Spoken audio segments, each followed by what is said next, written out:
So to bring it all together, what we're going to learn about now is definitions. This is a term that's come up many different times, but now that we understand the different roles in a debate,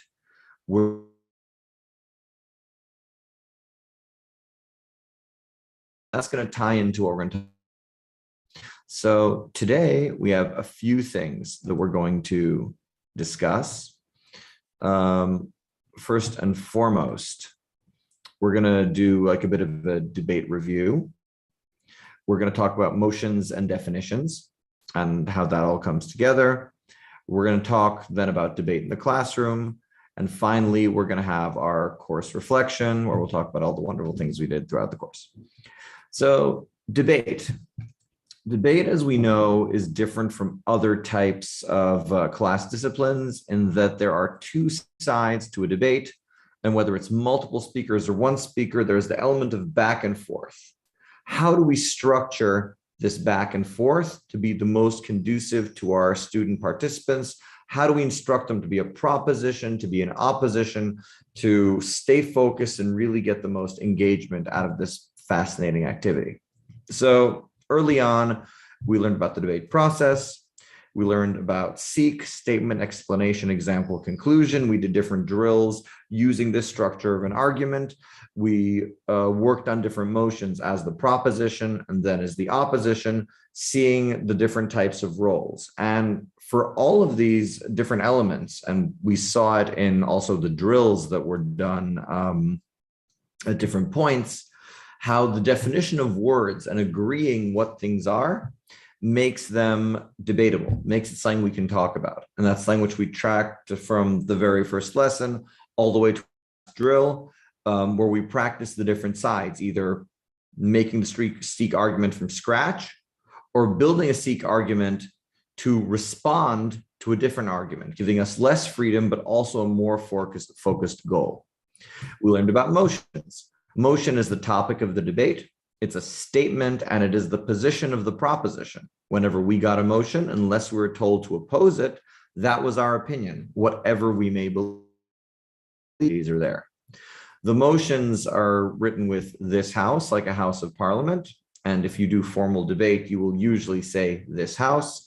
However, in your classroom, you can just write a statement. For example, summer vacation is more fun than a winter vacation.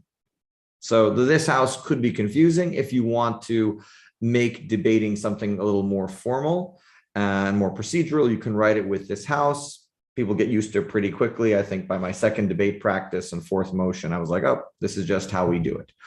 But again, like you don't have to use this house. Just writing a statement works for in-class debate.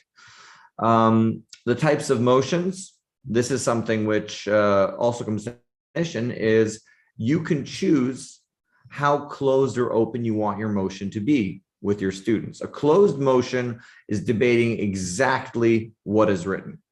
And you would choose, for example, this house believes Ukraine should be allowed to join the European Union right now. Okay, so this is a topic where we know exactly what we're talking about. Semi-closed has a direction, like the American right wing has gone too far. How has it gone too far? We don't know. But we have a certain range of topics that we can choose. And then there's open motions, which is this house would get down. What does that mean? Should I travel to Australia? Should I learn to dance? Should I, practice activities that involve gravity? There's a lot of freedom.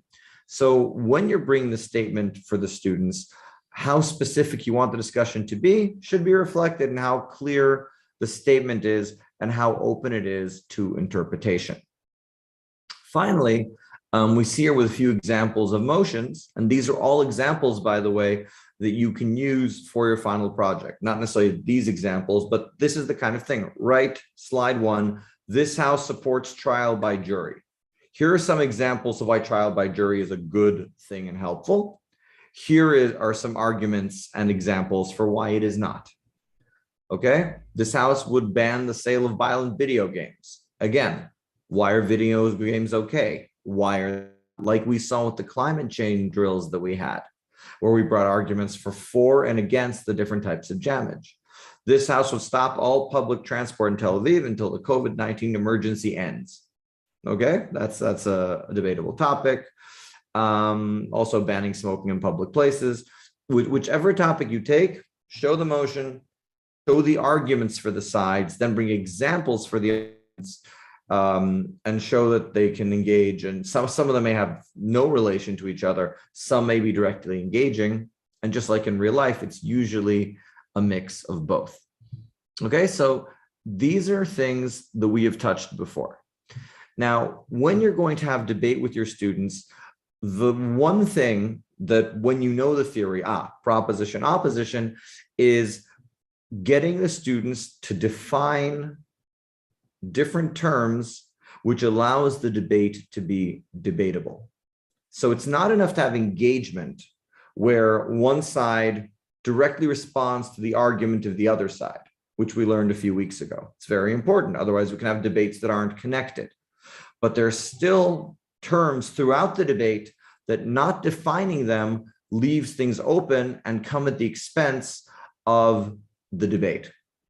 So the way that it works in debate generally is the first proposition speaker defines the big important terms. And that's what's supposed to happen, but it may not always happen.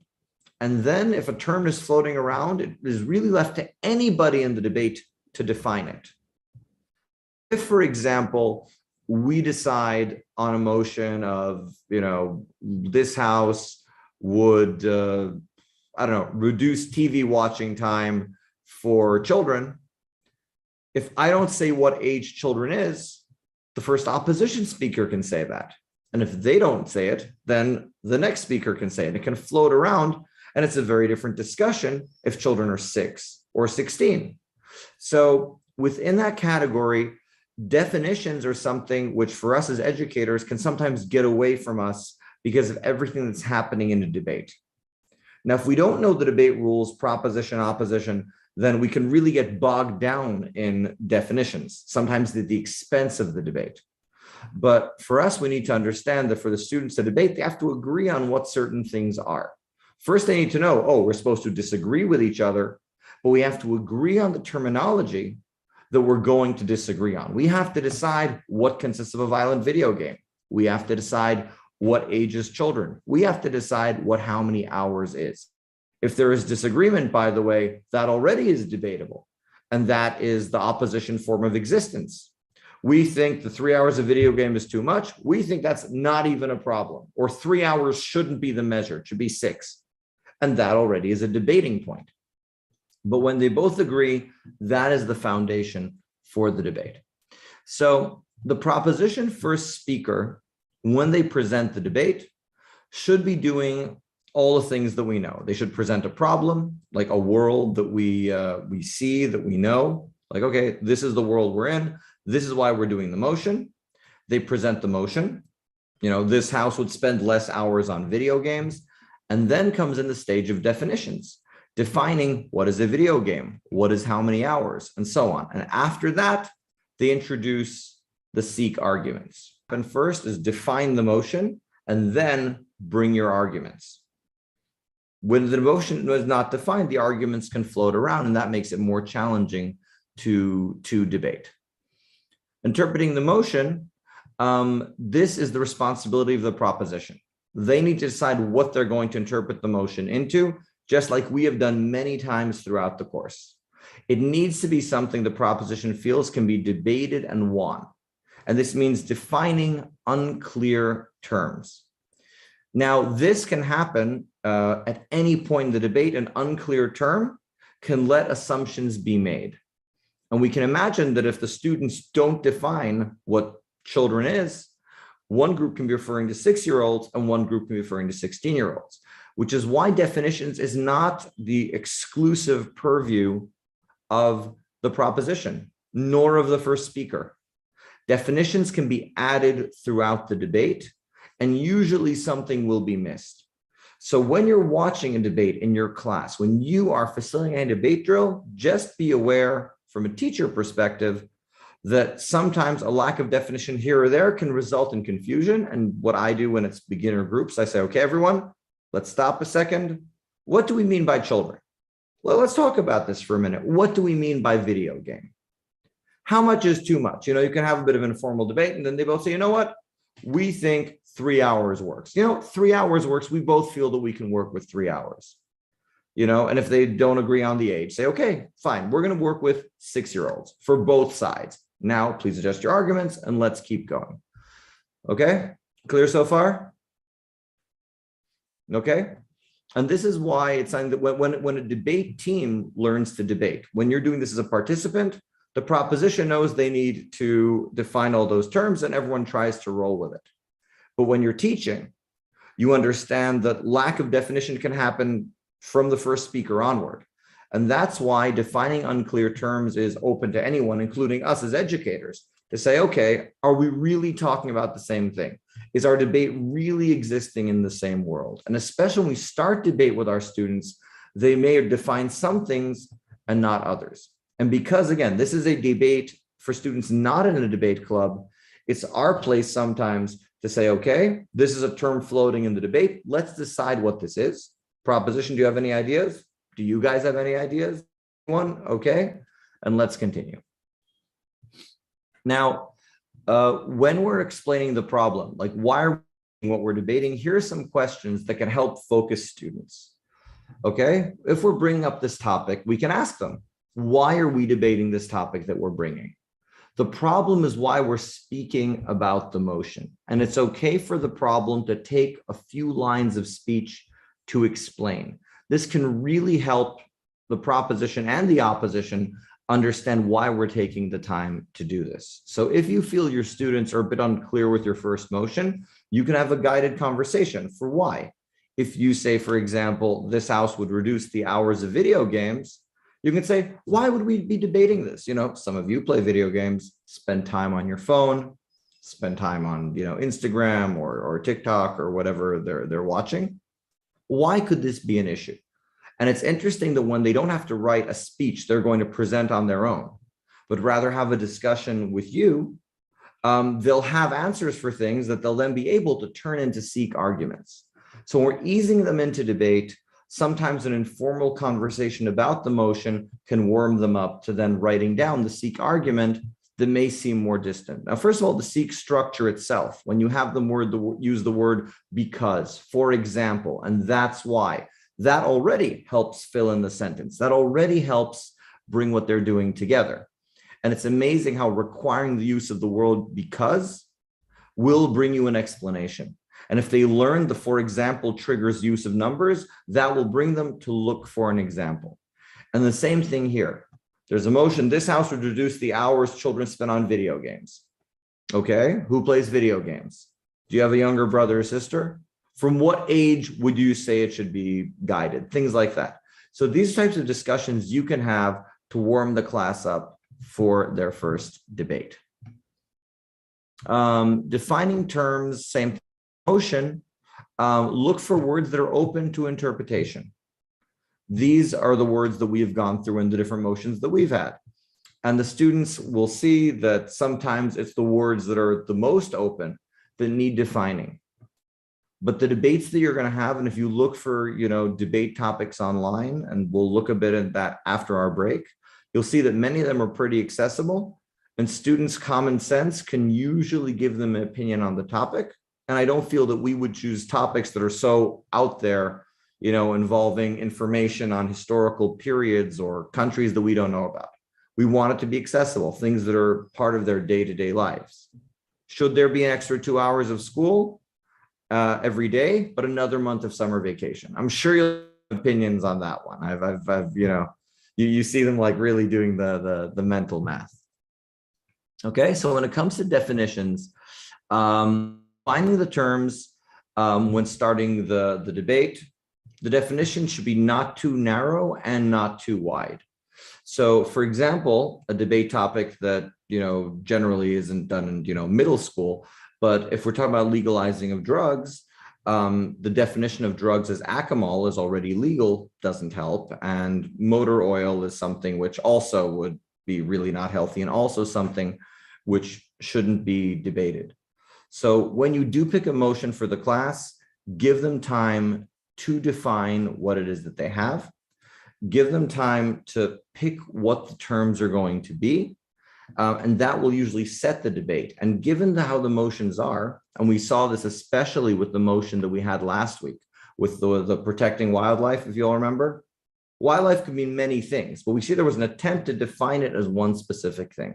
It's making the motion debatable and making it something which is specific is what starts the debate. But the same use of definitions that the proposition needs to bring is actually relevant throughout the debate. And that's why for us, we see that through the different points, what does this word mean matters. But when we're teaching debate, we need to understand that we are here to interpret and make sure these things are clear at any point throughout the debate. What we've seen here, when you look at all the different rules, statement, explanation, example, conclusion, am I for the motion, am I against the motion, all things that we've learned, it's a lot of rules to remember off the bat. And that's why after the break, when we're going to talk about how to use debate in the classroom, we need to remember that, we spent now close to 30 hours doing this. But it's like when you ease it into the classroom, sometimes picking a specific element can be helpful. And here we can see the definition drills also give a motion and have the students define specific terms and have a discussion. Is a great classroom activity. They don't even need to debate, but it does get them into the mindset of actually committing to something, committing to what something means. And after that, when they finish that and they have the definitions, then they're ready to go into proposition and opposition, actually do all the things that we saw throughout the debate. Okay, so to sum up on this point, when it comes to definitions, some terms need to be defined. The proposition should define them, but the reality is that anyone can define them at any point in time throughout the debate. And for us as educators, we need to sometimes guide them towards an agreed upon definition to be able to debate. Right? Are there any questions on this? Yes. Yes, Amy. Thanks. So the teacher brings a topic, and before each side develops their SEEK, they discuss, or part of developing the SEEK is defining the. So are you saying in a debate, or are you saying it, like in general with the classroom exercise? Like what you just explained, is it the pre-writing of each side's arguments? So or is it done as part of writing the argument? Okay, so okay, very, very good question. I'll clarify what what I said before. I said, so what in debate, in formal debate, if you're doing a proper debate, the proposition should be the one defining the motion. The proposition decides what the motion means, and the first speaker will define the terms of the debate. If you're using definitions as something to ease students into debate, then you can have the discussions like what I talked about, where you're saying, okay, how would we define these? What makes sense to us? What is close to our reality? So that's how you would do it when you're warming students up to debate. And as a classroom exercise, you can bring a motion, have the students define it, or just different terms, and then definitions can be used. So as part of debate, as a warm up to debate, and as a classroom exercise. All right, are there any other questions? All right, excellent.